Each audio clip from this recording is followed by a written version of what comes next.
David, I'm going to start my analysis at the impact position because it's the most important. Everything the ball does, how far it goes, how high it goes, how much it spins in curves is a direct response to the laws of physics and geometry at the moment of impact. I'm going to compare you initially here to Grant Wade, who was a tour player during the 90s and considered having one of the best swings in golf.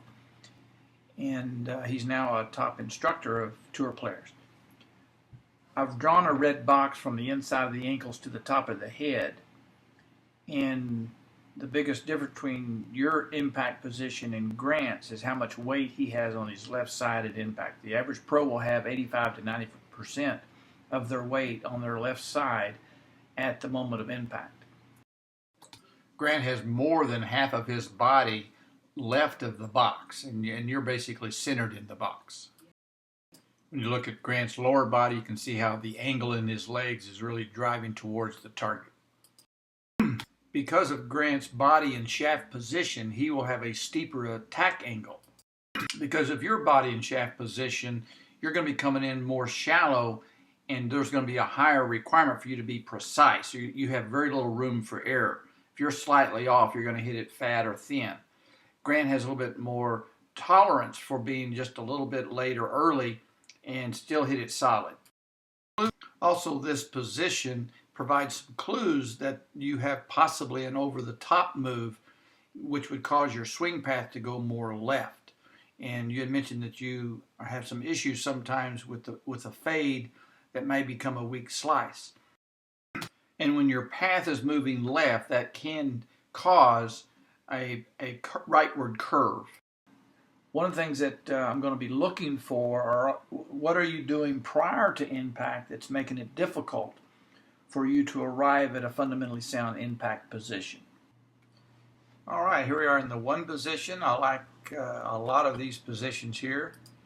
You have a nice extension in your setup with your arms. Your elbows are close together. That's good. You have a little bit of a shaft lean, which is good. So that's outstanding. The only thing that's a little bit different, and it might be a factor, in that if we look at Grant's left foot, he flares that left foot. That makes it easier and it facilitates an aggressive shift to the left side during the downswing. Now when Grant shifts to the left side, the weight will move across the front of his ankle and not the side of his ankle. Your left foot's a little bit more square and your body may resist shifting aggressively into the left side because it would cause you to move more to the side of the ankle instead of the front of the ankle. Okay, let's take both of y'all to the 3 position. This is when the left arm is parallel to the ground. So when Grant gets to the 3 position, he has more weight on his left foot than his right foot. It appears that you have a little bit more weight on your right leg than your left leg, and so I know that you're doing that with the belief that helps you then have something to push off into the left side, that you want to load up the right side.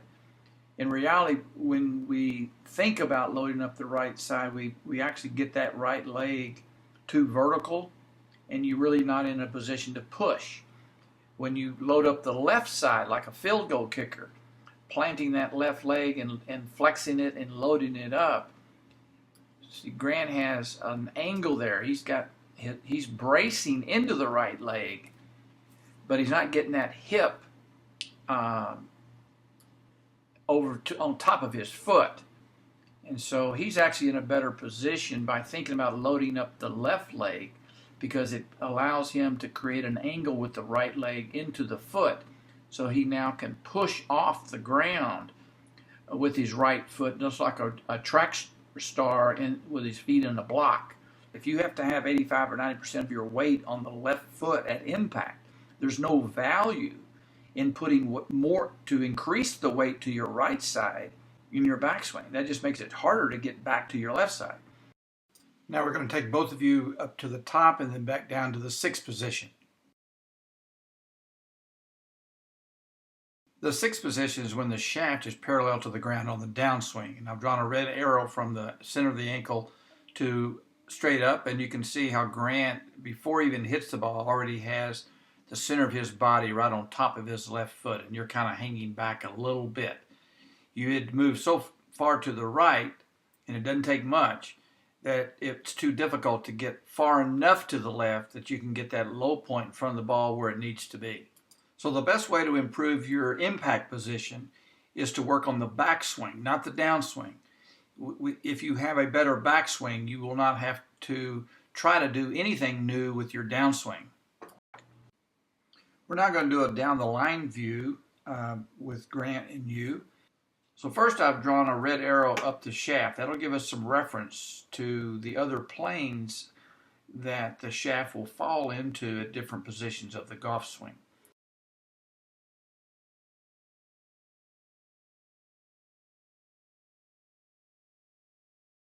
I'm going to take it now back to when his left arm is parallel to the ground. Grant has set his shaft parallel to the red line. Continue his backswing to the top and then back down to the 5 position when the left arm has returned to parallel to the ground. All the blue lines are somewhat parallel to the red line, his starting line. So he's kept his everything pretty much on plane.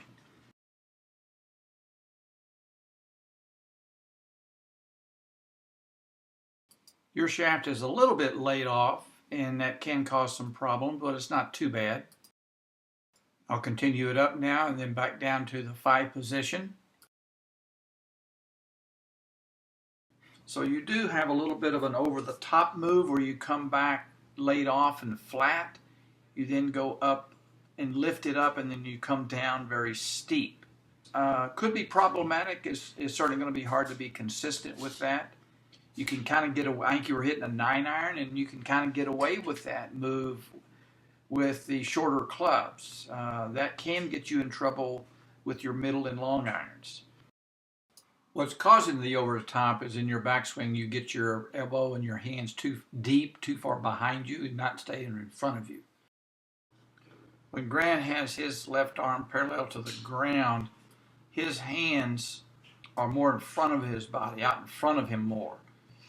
And yours are kind of getting stuck behind you a little bit. Grant's, if I drew a line down Grant's back, his elbow is in front of that blue line, and yours is kind of behind that blue line. So I think a lot of the problem is in how you position your right arm on your side, and there's some drills, armpit drills that we can do to get more connected. You're a little bit disconnected there, and we need to get your arms connected to your torso so that they're together and they're unified, and so you can hit the ball with your core.